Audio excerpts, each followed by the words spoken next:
Before we dive in, a fair warning: viewer discretion is advised.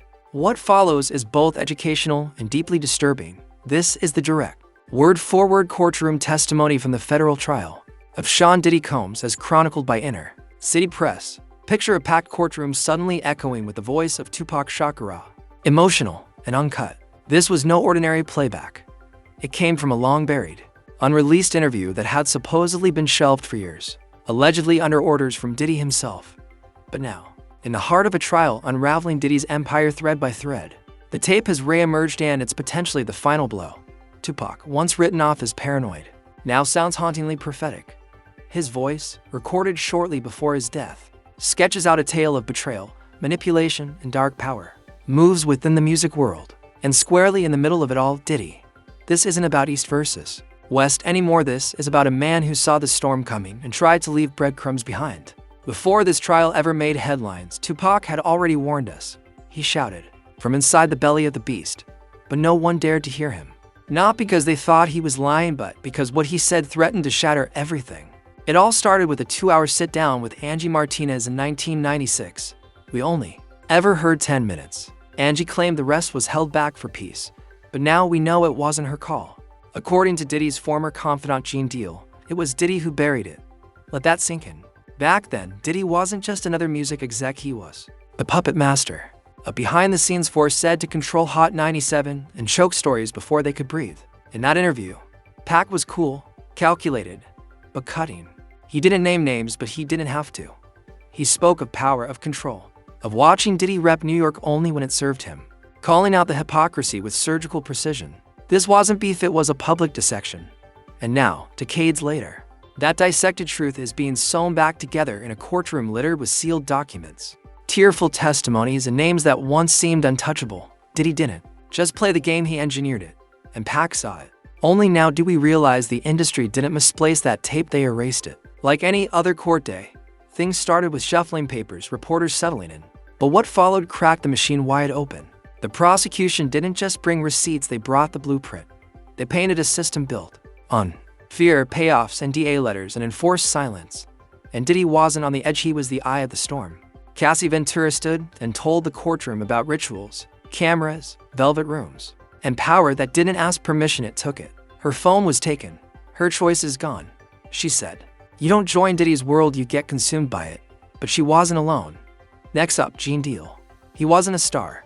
He was the guy at the door, Diddy's personal bodyguard. And when he stared Diddy down, the gallery held its breath. "You weren't protecting," he said. "You were hiding." He confirmed the rumors. Diddy killed the Angie interview because Tupac exposed too much. And then came the wild card Monique. She wasn't on any list. But when she stepped forward, the courtroom shifted. She brought receipts, not rage. And she named names: Oprah, Tyler Perry. Media giants, not just passive enablers, they were participants. "This trial's not just about Cassie anymore," she said. "It's about everyone who kept this man untouchable." And the court let her speak. Because once she started, they couldn't stop her. And in her words, Tupac echoed again. He wasn't just a rapper. He was a warning signal the industry tried to silence. Gene Deal looked Diddy in the face and said, "Remember what you told me. You said Pac talks too much. One day, someone's gonna shut him up." He never forgot that. He said Diddy didn't build an empire on talent, he built it on surveillance and silence. He described how Diddy would watch, record, control. Nothing got past him. Pac saw it too soon. Diddy, Gene said, wanted to be Pac, not outdo him. Be him. Steal his speeches, his looks, even his moves. But where Pac moved from purpose, Diddy moved from fear. And that made him dangerous. Pac saw through him. He once told Suge Knight, "Something about Puff ain't right. I can feel it." He didn't care about rumors. He cared about abuse of power. Young dancers, hidden contracts, whispers of exploitation. Pac was following the threads. Not to out people, but to stop the cycle, he said. "These dudes might end up around someone's child one day. If we know, we speak." But he never got the chance. Because once he connected the dots, Diddy, Uptown Records, Andre Harrell, the lights got too bright. This wasn't paranoia. It was pattern recognition. And the machine didn't like being seen. This wasn't jealousy. This was truth. And the industry ran from it. Until now. Because now, in this courtroom, Pac's voice is louder than ever. Every time someone mentions Quad Studios, you can feel the air change. That was the night history bent. November 30th, 1994. Pac walks into Quad Studios' routine session. Suddenly, chaos, gunshots, 5 bullets. He survives, but something deeper breaks. Trust. He wasn't just robbed, he was marked. The lights had been cut. Someone knew. And when Pac looked around afterward, it was the silence that hurt most, not the wounds. The silence, the way Diddy and Biggie acted.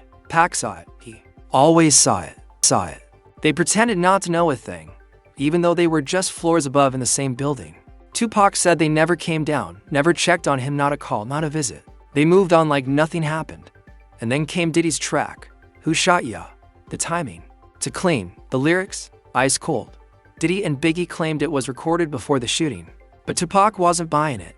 He heard the subtext, stay quiet or next time, you don't get up. Years later, when pressed about that night, Diddy would grin through the discomfort, sidestep questions, play dumb.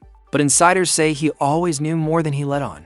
Gene Deal testified there were whispers around Bad Boy right after the shooting. Some laughed.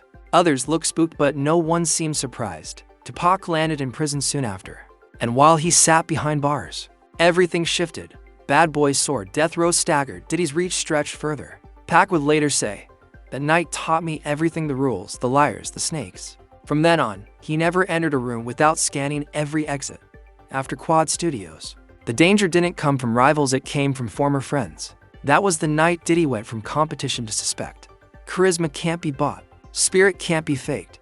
And that's what infuriated Diddy.